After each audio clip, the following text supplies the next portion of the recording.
What up, players? It's Warboss Tay up in this mud. Today we're finishing our Iron Warriors Legionnaire, and here are the paints that you're going to need.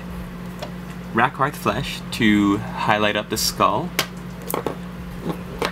Gehenna's Gold to brighten up the Balthazar Gold trim.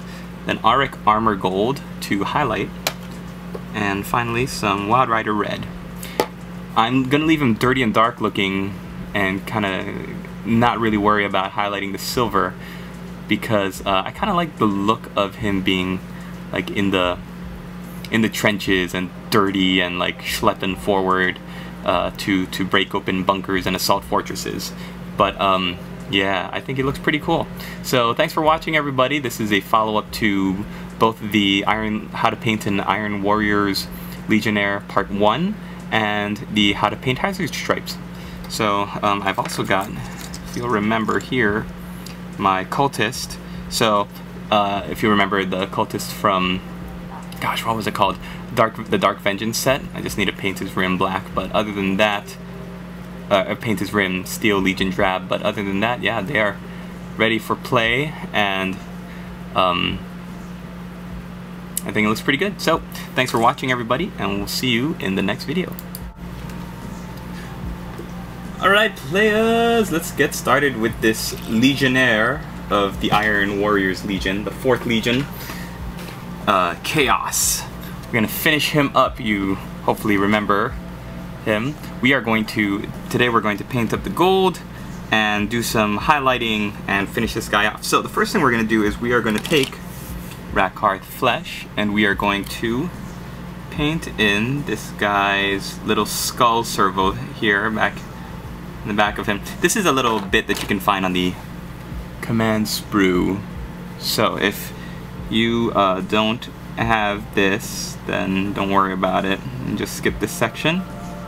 But it's a cool little piece. It looks like a little servo skull, something that the Dark Mechanicus probably gave this Legionnaire for his assistance. And the Dark Mechanicus, if you do not know, is like the evil version of the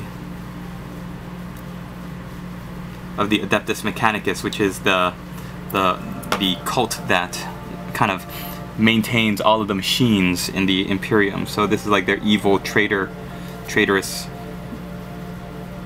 dark brethren side, and really cool just in the fluff. They're the ones that take care of all the evil machines, and Iron Warriors being a very machine heavy army legion. It's in their character that they love machines, and working with them that they would ally with the Dark Mechanicus a lot. So Gehenna's Gold, now we're gonna take it on and highlight all of the Balthazar Gold's bits. And Gehenna's Gold, very much like the old Shining Gold. So it's gonna take it away from what Balthazar Gold is very, I guess you could say bronze looking. It's very reddish gold, and Gehenna's Gold is going to brighten that up very nicely. So you're just going to go over whatever gold pieces you want. They don't have to be all of them.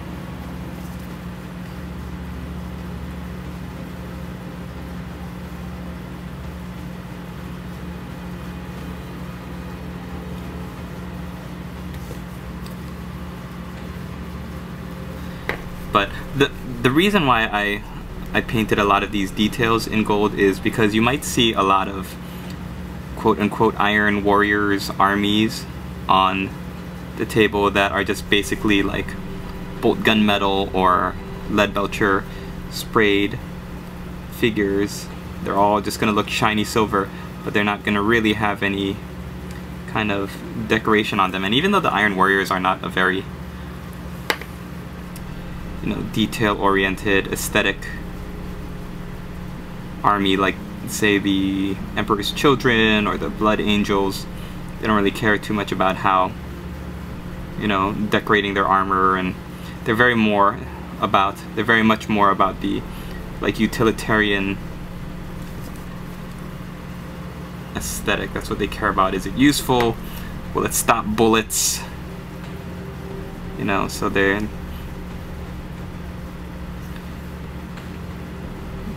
basically, what I'm saying is we don't have to worry about being very precise with our paint jobs. Although it is nice to, in that respect, it's like almost harder to have a well-painted Iron Warriors army, because you want to show the subtle nuances in the paint jobs. You want to show the highlighting and the shading, but at the same time make it look like it's a very, you know, weather-beaten, worn army. So that's why Iron Warriors are a great army to paint for newcomers as well as old. Alright, we're gonna move on to trying Golden Griffin now. It's a dry compound, and we're just gonna use a dry brush. Not necessarily a dry brush, but a shorter dry brush.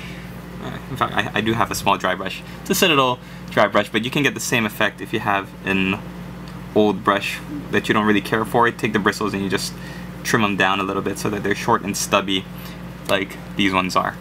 And with all dry brush compounds, when you dip it into there, you want to take the tip of your brush and really brush a lot of it off onto your palm, or a napkin or something before you go on, just because it's supposed to look dry brushed on, which means like just lightly colored into it. There's not much that we can do this on because of how small some of these gold details were painted. So we're just gonna take this dry brush compound and put it over like the vents here, the chaos symbol here on the shoulder. Then we'll go back over everything in just a second with something else. Alright. So another thing that I did, oh, I love the way the hazard stripes came out. If you have a Iron Warrior army with lots of hazard stripes painted on, it's gonna look really, really slick, really nice. I have to find my, I don't even remember what it's called. Auric Armor Gold is the new equivalent of burnished gold, and that's what you're going to need for the final step of painting this gold trim of the armor. It's here somewhere in all my paints. Tyrant Skull, I didn't even realize I have that color. Brass Scorpion, Ungor Flesh. Did I loan it out? Here it is. A little bit of a stain on it. Auric Armor Gold. This is the palest yellow gold that you're going to find in the Games Workshop paint range, and that's why it's just so perfect. And it's a layer paint, so woo! Let's knock down my setup. Hi, Igor! So, shake it up a little bit. Oh, look at that. Metallic paints. They separate if you let them sit too long, and you have the, you get the pigment separated from the whatever that other stuff is.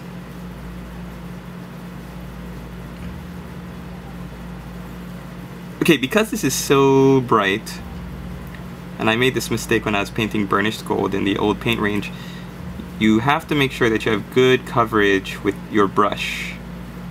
And what I like to do is not really go over all of the armor, but you kind of do this really as a highlight.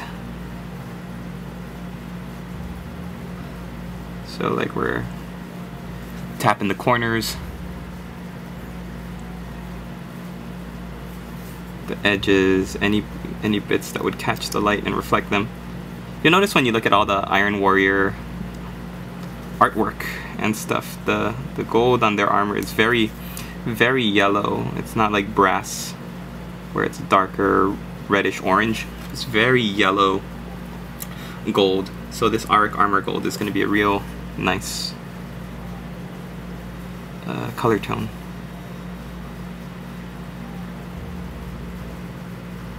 Just want to make sure you spread it out. It's almost like a glaze when it goes on. And again, the step, you don't have to take it to this step. I would, but if you want, most of what I did in part 1 of this video, which I filmed way back before my trip to Seattle and LA, it would be fine. You base coat your guy in silver and lead belcher specifically.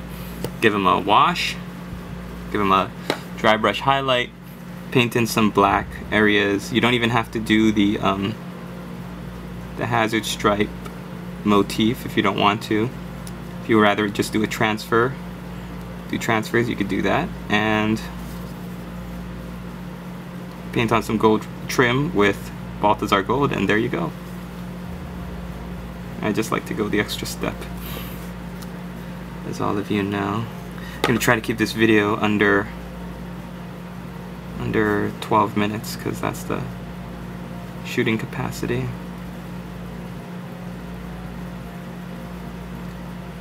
Here, the leg armor is the last bit. Trim here in the front. Yeah, I'm reading some really good fluff about the Iron Warriors, and I think, and I'm hoping that they'll be featured in the next Forge World Legion Horus Heresy book, which I've been hearing rumblings about, so that's very exciting. Focusing on the drop site massacre legions.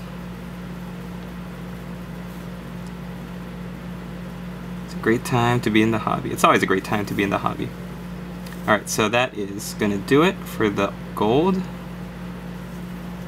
It's just about all of it, so ladies and gentlemen, there you have it.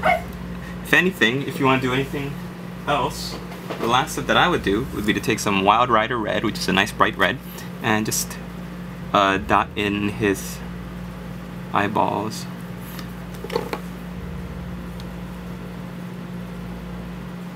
You want to, Space Marines helmets go near the top.